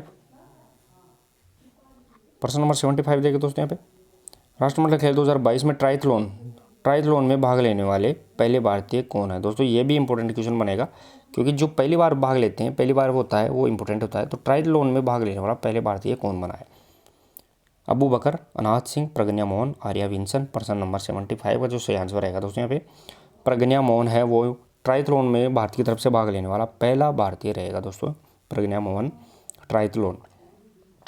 नेक्स्ट और अगला प्रश्न नंबर 76। प्रश्न नंबर 76 देखिए दोस्तों, राष्ट्रमंडल खेलों में गोल्ड मेडल जीतने वाले प्रथम खिलाड़ी कौन है। दोस्तों यहाँ पे कॉमनवेल्थ की बात कर रहे हैं टोटल, उसमें गोल्ड मेडल जीतने वाले प्रथम भारतीय खिलाड़ी कौन है वो अपने को यहाँ पे बताना है। दोस्तों 2022 की बात नहीं कर रहे हैं, टोटल 1930 में स्टार्ट हुआ था, 1934 में भारत ने भाग लिया था पहली बार। तब से लेकर अब तक पहली बार गोल्ड मेडल किसने जीता था, यानी पहली बार अगर पदक पूछा जाए, पदक तो राशिद अनवर ने जीता था, ध्यान रखना है, कांस्य पदक, लेकिन गोल्ड पहली बार किसने जीता है वो पूछा गया है। प्रश्न नंबर 76 का जो सही आंसर रहेगा दोस्तों वो रहने वाला है यहाँ पे मिल्खा सिंह। ध्यान रखना है दोस्तों यहाँ पे मिल्खा सिंह है, उसने पहली बार कॉमनवेल्थ गेम में गोल्ड मेडल जीता था। सही आंसर रहेगा दोस्तों में मिल्खा सिंह। और कौन से कॉमनवेल्थ गेम जो 1958 में कॉमनवेल्थ गेम हुए थे उसमें मिल्खा सिंह ने गोल्ड मेडल जीता था। नेक्स्ट और अगला प्रश्न नंबर 77 देखिए दोस्तों, प्रश्न नंबर 77, राष्ट्रमंडल खेलों में पदक विजेता महिला कौन है। दोस्तों राष्ट्रमंडल खेलों में प्रथम, ध्यान रखना है, प्रथम पदक विजेता महिला कौन है वो अपने को यहाँ पे बताना है। पहली बार कॉमनवेल्थ गेम के अंदर भारत की तरफ से पदक जीतने वाली महिला कौन है। कर्णम मल्लेश्वरी, PV सिंधु, अंजू बॉबी जॉर्ज, अमी गिया और कंवल सिंह। दोस्तों कर्णम मल्लेश्वरी भारत की तरफ से पहली ओलंपिक के अंदर, ध्यान रखना है, ओलंपिक के अंदर भारत की पहली महिला पदक विजेता ओलंपिक के अंदर। लेकिन राष्ट्रमंडल में पहली बार पदक किसने जीता है महिलाओं के लिए, तो वो रहेगा दोस्तों प्रश्न नंबर 77 अम्मी गिया और कंवल सिंह है, वो भारत की तरफ से पहली महिला खिलाड़ी जो कॉमनवेल्थ गेम में पदक जीतने वाली रहेगी। नेक्स्ट और अगला प्रश्न नंबर 78। प्रश्न नंबर 78 देखिए दोस्तों, भारोत्तोलन मीराबाई चानू ने कौन सी कैटेगरी में गोल्ड मेडल जीता है। जो वेट लिफ्टर है दोस्तों मीराबाई चानू, उसने कौन सी कैटेगरी के अंदर है वो गोल्ड मेडल जीता है वो अपने को यहाँ पे बताना है, कौन सी कैटेगरी में गोल्ड मेडल जीता है। दोस्तों मीराबाई चानू है, उसने ओलंपिक के अंदर, ध्यान रखना, ओलंपिक के अंदर 48 kg कैटेगरी के अंदर कौन सा सिल्वर मेडल जीता था। लेकिन राष्ट्रमंडल खेलों के अंदर पूछा गया है कि मीराबाई चानू ने कौन सी कैटेगरी में गोल्ड मेडल जीता है। प्रश्न नंबर 78 का जो सही आंसर रहेगा दोस्तों वो रहने वाला है 49 कैटेगरी, यानी कॉमनवेल्थ गेम में 49 और ओलंपिक में 48 रहेगा। ये अपने को यहाँ पे दोनों फैक्ट याद रखने हैं, अलग अलग, कंफ्यूज नहीं होना बिल्कुल भी। नेक्स्ट और अगला प्रश्न नंबर 79। प्रश्न नंबर 79 देखिए दोस्तों, भारतीय वेटलिफ्टर जेरेमी लाल रेनुंगा ने कौन सी कैटेगरी में गोल्ड मेडल जीता? जो भारतीय वेटलिफ्टर है जेरेमी लाल रेनुंगा, उसने कौन सी कैटेगरी के अंदर गोल्ड मेडल जीता है वो अपने यहाँ पे बताना है। क्योंकि दोस्तों मैंने बताया कि कॉमनवेल्थ गेम 2022 के अंदर भारत ने कितने गोल्ड मेडल जीते हैं, 22 गोल्ड मेडल जीते हैं। तो उनमें से जेरेमी लाल रेनुंगा है, उसने कौन सी कैटेगरी के अंदर गोल्ड मेडल जीता है क्या है दोस्तों? वेटलिफ्टर है, भारोत्तोलन खिलाड़ी है, भारोत्तोलन। प्रश्न नंबर 79 का जो सही आंसर रहेगा दोस्तों वो रहने वाला है 67 कैटेगरी। ध्यान रखना दोस्तों, यहाँ पे 67 कैटेगरी के अंदर यानी केजी के अंदर गोल्ड मेडल जीता है। 67 किलोग्राम भार वर्ग के अंदर गोल्ड मेडल जीता है। नेक्स्ट और अगला प्रश्न नंबर 80। प्रश्न नंबर 80 देखिए दोस्तों, प्रश्न नंबर 80 रहेगा दोस्तों, यहाँ पे भारतीय वेटलिफ्टर अंशिता शिवली ने कौन सी कैटेगरी में गोल्ड मेडल जीता है वो अपने यहाँ पे बताना है। अंशिता शिवली ने कौन सी कैटेगरी के अंदर गोल्ड मेडल जीता है दोस्तों? अंशिता शिवली कौन है? तो अंशिता शिवली भी ध्यान रखना वेटलिफ्टर है, वेटलिफ्टर। तो उसने कौन सी कैटेगरी में गोल्ड मेडल जीता है? प्रश्न नंबर 80 का जो सही आंसर रहेगा दोस्तों वो रहने वाला है 73 किलोग्राम। ध्यान रखना है 73 किलोग्राम के अंशिता शिवली ने गोल्ड मेडल जीता है। 73 केजी में अंशिता शिवली ने गोल्ड मेडल जीता है। चलिए दोस्तों नेक्स्ट और अगला प्रश्न देखते हैं। प्रश्न नंबर 81। और क्लास को शेयर करते रहे। क्लास कैसी लग रही है महामैराथन, वो उसके बारे में भी आप अपने कमेंट बॉक्स में अपने विचार जरूर शेयर करें। क्लास कैसी लग रही है आज की महामैराथन, और प्रश्न कैसे लग रहे हैं वो भी आप जरूर बताएं। प्रश्न नंबर 81 रहेगा दोस्तों, वो रहेगा योग से संबंधित। योग शब्द की उत्पत्ति किस भाषा के शब्द से हुई है? दोस्तों योग शब्द है, इसकी उत्पत्ति है वो कौन सी भाषा के शब्द से हुई है वो अपने यहाँ पे बताना है। लैटिन, अरबी, संस्कृत, यूनानी। प्रश्न नंबर 81 का जो सही आंसर रहेगा दोस्तों वो रहने वाला है योग शब्द की जो उत्पत्ति हुई है वो संस्कृत भाषा के शब्द से हुई है। और संस्कृत भाषा का कौन सा शब्द है उसके बारे में आप कमेंट बॉक्स में कमेंट करके जरूर बताएं। नेक्स्ट और अगला प्रश्न नंबर 82। प्रश्न नंबर 82 देखे दोस्तों, यहाँ पे योगे कर्मसु कौशलम परिभाषा किसने दी है? दोस्तों यहाँ पे एक डेफिनेशन दी गई है योगे कर्मसु कौशलम, यह परिभाषा किसने दी है वो अपने को यहाँ पे बताना है। योगे कर्मसु कौशलम परिभाषा किसके द्वारा दी गई है? यानी योगे कर्मसु कौशलम ये परिभाषा किसमें है वो अपने को बताना। प्रश्न नंबर 82 का जो सही आंसर रहेगा दोस्तों वो रहने वाला है योगे कर्मसु कौशलम है, ये भगवद गीता के अंदर ये डेफिनेशन है जो भगवद गीता से ली गई है। यानी कर्म करने से ही फल मिलता है, योग कर्मसु कौशलम। नेक्स्ट और अगला प्रश्न नंबर 83। प्रश्न नंबर 83 देखिए दोस्तों, प्रश्न नंबर 83 योग शब्द की उत्पत्ति संस्कृत भाषा की किस शब्द से हुई है? दोस्तों जो योग शब्द है इसकी उत्पत्ति कौन सी भाषा से? संस्कृत भाषा से, लेकिन किस शब्द से हुई है वो अपने यहाँ पे बताना है।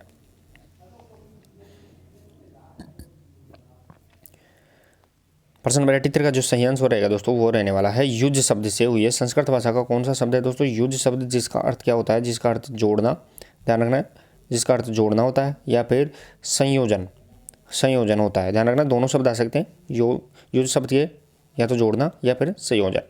नेक्स्ट और अगला प्रश्न नंबर 84। प्रश्न नंबर 84 देखिए दोस्तों, स्थिर सुखम आसनम परिभाषा किसके द्वारा दी गई? दोस्तों स्थिर सुखम आसनम यानी स्थिरता पूर्वक बैठना ही आसन है, यह परिभाषा किसके द्वारा दी गई है? यानी सुखपूर्वक बैठना ही आसन है, यह परिभाषा किसके द्वारा दी गई है? स्थिर सुखम आसनम। स्वामी रामदेव, रामचरण, महर्षि पतंजलि, या वेद व्यास।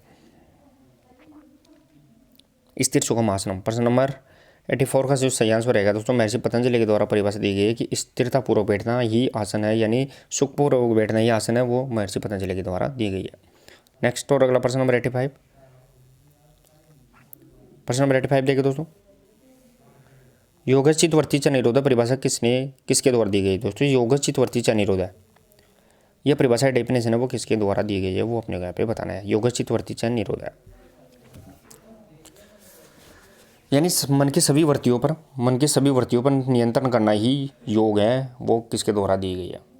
प्रश्न नंबर 85 का जो सही आंसर रहेगा दोस्तों वो रहने वाला है महर्षि पतंजलि है, उसके द्वारा योगचित वर्ती च निरोधा परिभाषा डेफिनेशन दी गई है। नेक्स्ट और अगला प्रश्न नंबर 86। प्रश्न नंबर 86 देखिए दोस्तों, किसने योग का अर्थ समाधि बताया है? दोस्तों योग का अर्थ समाधि होता है, ऐसा किसने बताया है योग का अर्थ समाधि है, ये किसने कहा है? महर्षि पतंजलि, वेद व्यास, ज्ञान या फिर रामदेव। योग का अर्थ समाधि है।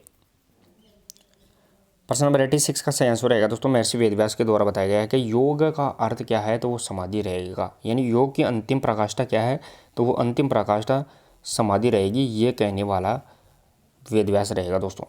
नेक्स्ट और अगला प्रश्न नंबर 87। प्रश्न नंबर अगला देखिए दोस्तों 87, योग के प्रथम गुरु कौन माने जाते हैं। दोस्तों योग के प्रथम गुरु कौन माने जाते हैं, इंपॉर्टेंट रहेगा दोस्तों। प्रथम गुरु है वो कौन माने जाते हैं, महर्षि पतंजलि, भगवान शिव, महर्षि चरक या फिर महर्षि वेदव्यास। योग के प्रथम गुरु कौन माने जाते हैं। योग के प्रथम गुरु बोल सकते हैं, इसे अपन योग के आदि पुरुष बोल सकते हैं, ध्यान रखना, आदि पुरुष भी अपन इसे कहते हैं। योग के आदि पुरुष प्रथम गुरु। प्रश्न नंबर 87 सही आंसर रहेगा दोस्तों, भगवान शिव है वो योग के आदि पुरुष या प्रथम गुरु माने जाते हैं। नेक्स्ट और अगला प्रश्न नंबर 88, प्रश्न नंबर 88 देखिए दोस्तों, अष्टांग योग के कितने चरण होते हैं। दोस्तों अष्टांग योग है इसके कितने चरण होते हैं वो अपने को यहाँ पे बताना है। अष्टांग योग के कितने चरण होते हैं। दोस्तों अष्टांग योग के कितने चरण होते हैं, प्रश्न नंबर 88 सही आंसर रहेगा दोस्तों। यहाँ पे अष्टांग योग है इसके 8 चरण होते हैं, जिसे अपन यम, नियम, आसन, प्राणायाम, प्रत्याहार, धारणा, ध्यान, समाधि के नाम से जानते हैं। वो अपने यहाँ पे 8 नियम, 8 चरण अष्टांग योग के होते हैं। नेक्स्ट और अगला प्रश्न नंबर 89, प्रश्न नंबर 89 देखिए दोस्तों, अष्टांग योग का 5वां चरण कौन सा है। दोस्तों जो अष्टांग योग है इसका 5वां चरण कौन सा है वो अपने यहाँ पे बताना है। दोस्तों अष्टांग योग के 8 चरण होते हैं, ध्यान रखना 8 चरण होते हैं। उस 8 चरणों में से 5 चरण बहिरंग और 3 अंतरंग होते हैं। ध्यान रखना अष्टांग योग के टोटल 8 होते हैं, इन 8 में से 5 होते हैं वो बहिरंग होते हैं और 3 होते हैं उसे अपन अंतरंग के नाम से जानते हैं। तो 5वां चरण कौन सा है, प्रश्न नंबर 89 का जो सही आंसर रहेगा दोस्तों वो रहने वाला है प्रत्याहार, यानी यम, नियम, आसन, प्राणायाम, प्रत्याहार वो 5वां चरण है। सही आंसर रहेगा दोस्तों यहाँ पे प्रत्याहार है वो अष्टांग योग का 5वां चरण रहेगा। नेक्स्ट और अगला प्रश्न नंबर 90, प्रश्न नंबर 90 देखिए दोस्तों, निम्न में से अष्टांग योग का चरण नहीं है। अष्टांग योग है इसका चरण कौन सा नहीं है वो अपने यहाँ पे बताना है। नहीं है प्रत्याहार, धारणा, भक्ति, ध्यान, अष्टांग योग का चरण नहीं है। और क्लास कैसी लग रही है, क्लास को शेयर और लाइक जरूर करें दोस्तों। आप शेयर और लाइक करने में कमी ना रखें, और क्लास अच्छी लग रही है तो जरूर शेयर और लाइक करें। और क्लास के बारे में अपने जो विचार हैं वो भी आप कमेंट बॉक्स में बताइए कि सर अच्छी है या नहीं है, या अगला कौन सा टॉपिक लेकर आए हैं उसके बारे में भी अपने विचार जरूर बताएं। प्रश्न नंबर 90 देखें दोस्तों, यहाँ पे वो रहने वाला है जो भक्ति है दोस्तों वो अष्टांग योग का चरण नहीं है। ध्यान रखना है जो भक्ति है वो अष्टांग योग का चरण नहीं है। नेक्स्ट और अगला प्रश्न नंबर 91, प्रश्न नंबर 91, योग का अंतरंग अंग कौन सा है। दोस्तों योग का अंतरंग अंग कौन सा है, मैंने बताया था अष्टांग योग के 8 चरण हैं, उनमें से 5 चरण होते हैं वो बहिरंग और 3 होते हैं वो अंतरंग कहलाते हैं। यानी शुरू के 5 वो रहते हैं बहिरंग और जो लास्ट वाले 3 होते हैं उसे अपन अंतरंग के नाम से जानते हैं। तो कौन सा अंग है जो अंतरंग है वो अपने यहाँ पे बताना है। दोस्तों थोड़ी सी इसमें मिस्टेक है, कौन सा नहीं है, ये प्रश्न को थोड़ा सा सुधारना है। योग का अंतरंग कौन सा नहीं है, यहाँ पे नहीं है शब्द लगाना है दोस्तों, थोड़ा सा प्रश्न में मिस्टेक है। नहीं है पूछा गया है कि योग का अंतरंग अंग कौन सा नहीं है, नहीं है बताना है अपने को। तो प्रश्न नंबर यहाँ पे 91 का जो सही आंसर निकल के आएगा वो आएगा दोस्तों यहाँ पे प्रत्याहार है वो योग का अंतरंग अंग नहीं है। इसके साथ में धारणा, ध्यान और जो समाधि है ये तीनों है, तो नहीं है लगाना है दोस्तों यहाँ पे। नेक्स्ट और अगला प्रश्न नंबर 92, प्रश्न नंबर 92 देखिए दोस्तों, योग सूत्र का पहला अध्याय क्या कहलाता है। दोस्तों जो योग सूत्र है महर्षि पतंजलि की उसका जो पहला अध्याय है वो क्या कहलाता है वो अपने पे बताना है। समाधि, साधन, विभूति और कैवल्यपाद।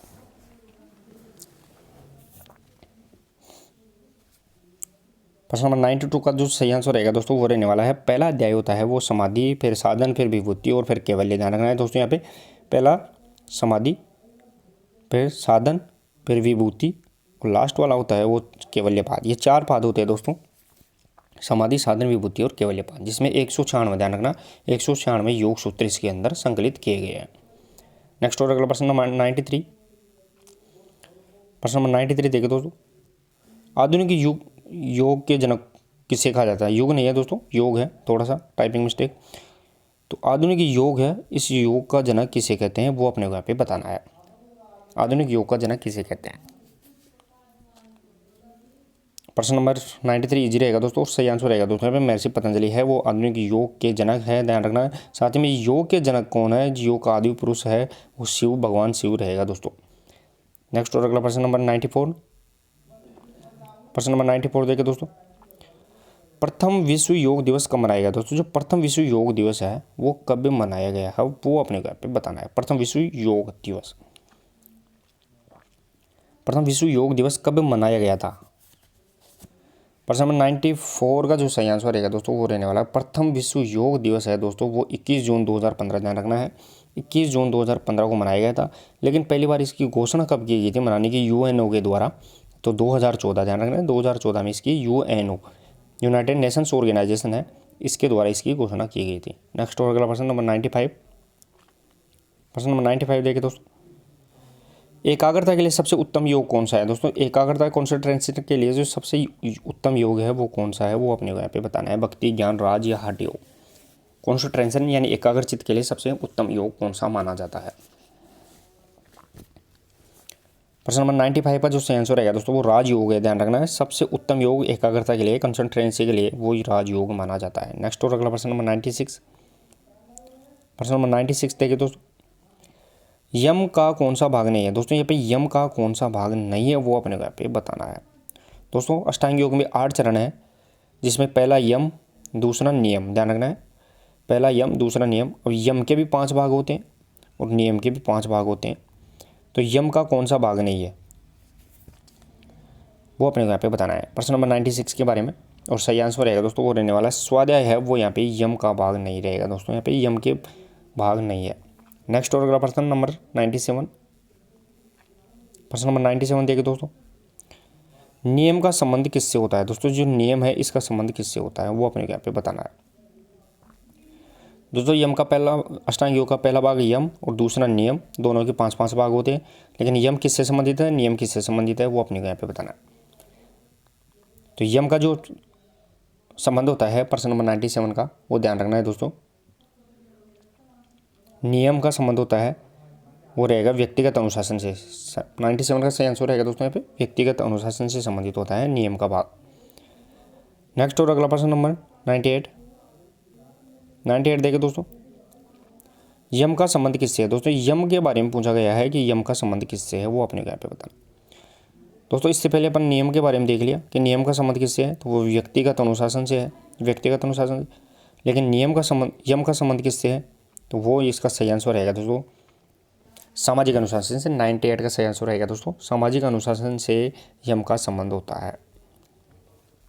नेक्स्ट और अगला प्रश्न नंबर 99, प्रश्न नंबर 99 देखिए दोस्तों, कौन से चरण को अंतरंग व बहिरंग का मिलन स्थल कहा जाता है? दोस्तों कौन सा चरण है अष्टांग योग का जिसको अंतरंग और बहिरंग का मिलन स्थल के नाम से जानते हैं वो अपने को यहाँ पे बताना। दोस्तों ध्यान रखना है अष्टांग योग के कितने चरण है? 8 है, उसमें से 5 है वो बहिरंग और 3 है वो अंतरंग, लेकिन इन दोनों का मिलन स्थल है वो कौन सा चरण है वो अपने को यहाँ पे बताना है।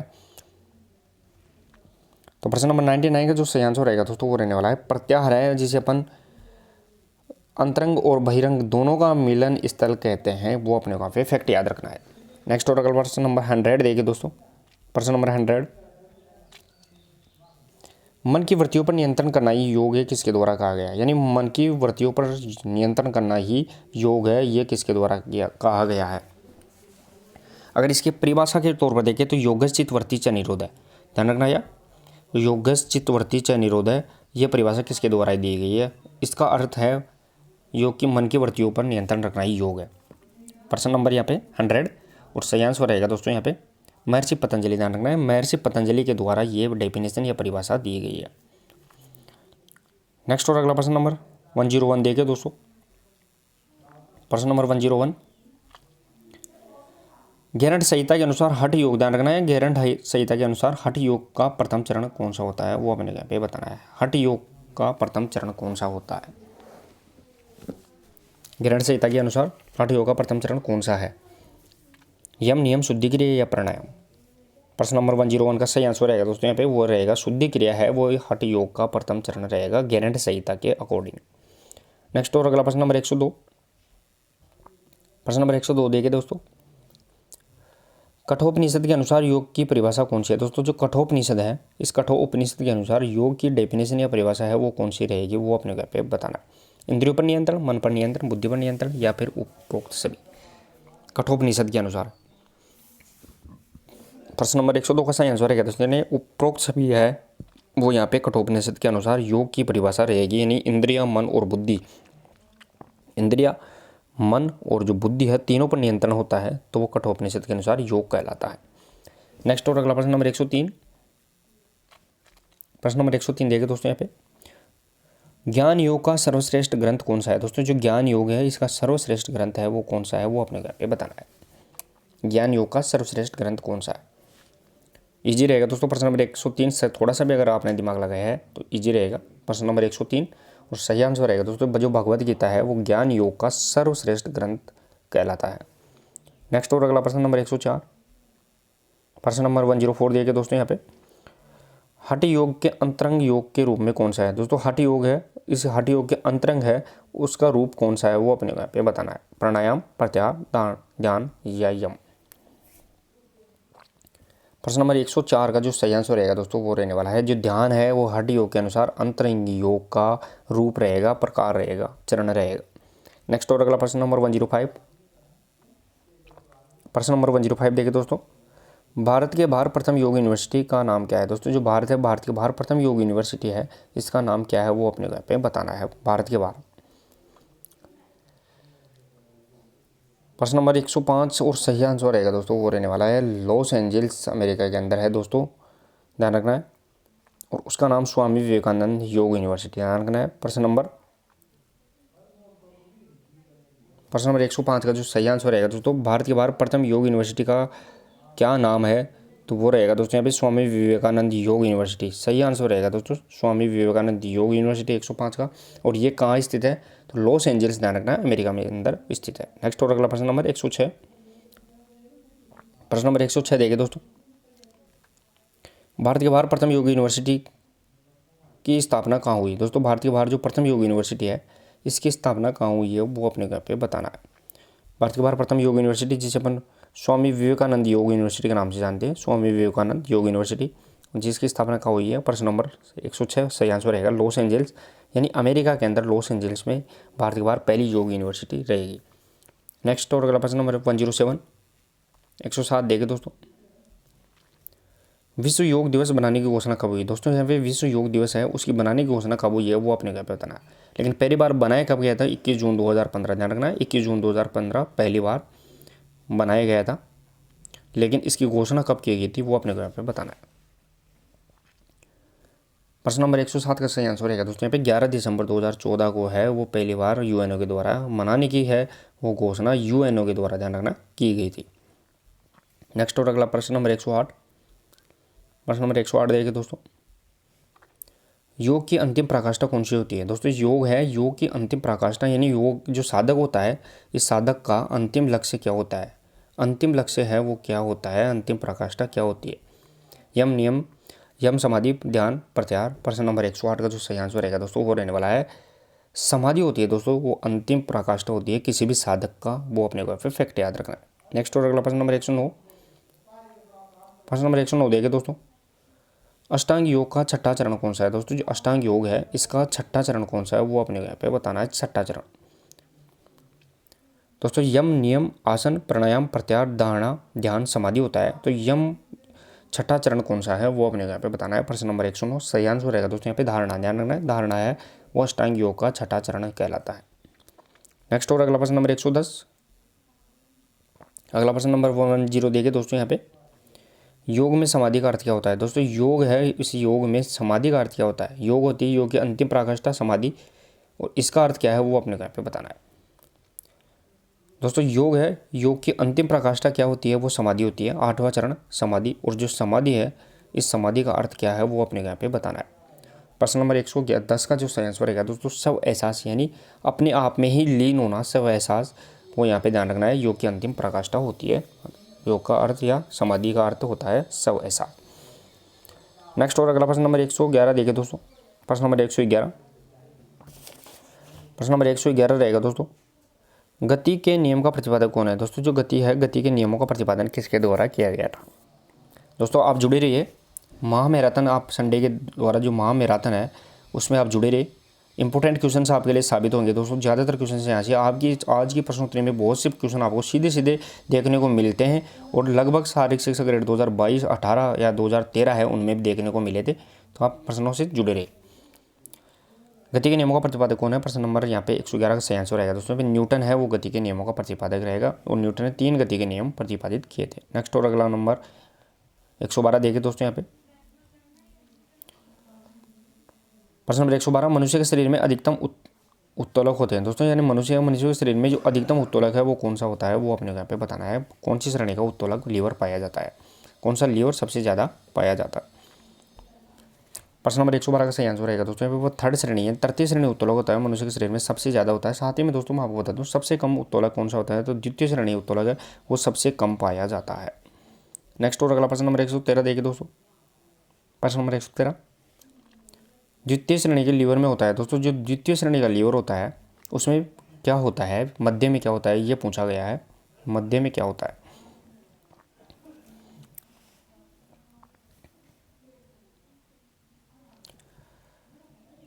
प्रश्न नंबर 113 का सही आंसर रहेगा दोस्तों वो रहने वाला है यहाँ पे प्रतिरोध यानी रेजिस्टेंस होता है दोस्तों, वो आधार यानी एक्स और बल के मध्य के अंदर होता है। ध्यान रखना है दोस्तों यहाँ पे, यानी जो रेजिस्टेंस जिसे अपन प्रतिरोध कहते हैं वो किसके बीच में, एक्स और ध्यान रखना है फोर्स के बीच में होता है। नेक्स्ट और अगला प्रश्न नंबर 114 देखिए दोस्तों। प्रश्न नंबर 114, मेरुदंड के एक तरफ के मोड़ को क्या कहते हैं दोस्तों? जो मेरुदंड यानी रीढ़ की हड्डी है उसका एक तरफ मुड़ जाना है वो कोई क्या कहलाता है, यानी कोई भी तरफ मुड़ सकती है, दाएं या फिर बाएं या फिर दाएं या बाएं दोनों तरफ मुड़ सकती है, तो उसका मेरुदंड का एक तरफ मुड़ना क्या कहलाता है। प्रश्न नंबर 114 सही आंसर रहेगा दोस्तों स्कोलिसिस। ध्यान रखना स्कोलिसिस कहलाता है और दो प्रकार का होता है दोस्तों, सी शेप, ध्यान रखना है सी शेप और एस शेप, यानी एस शेप और सी शेप दोनों प्रकार का होता है और इसे अपन जेड शेप के नाम से भी जानते हैं। नेक्स्ट और अगला प्रश्न नंबर 115। प्रश्न नंबर 115 देखिए दोस्तों। एब्रेजन की चोट है दोस्तों, जो एब्रेजन है इस एब्रेजन की चोट किसकी चोट है वो अपने यहाँ पे बताना है। एब्रेजन हड्डी की, त्वचा की, मांसपेशी की या फिर लिगामेंट की।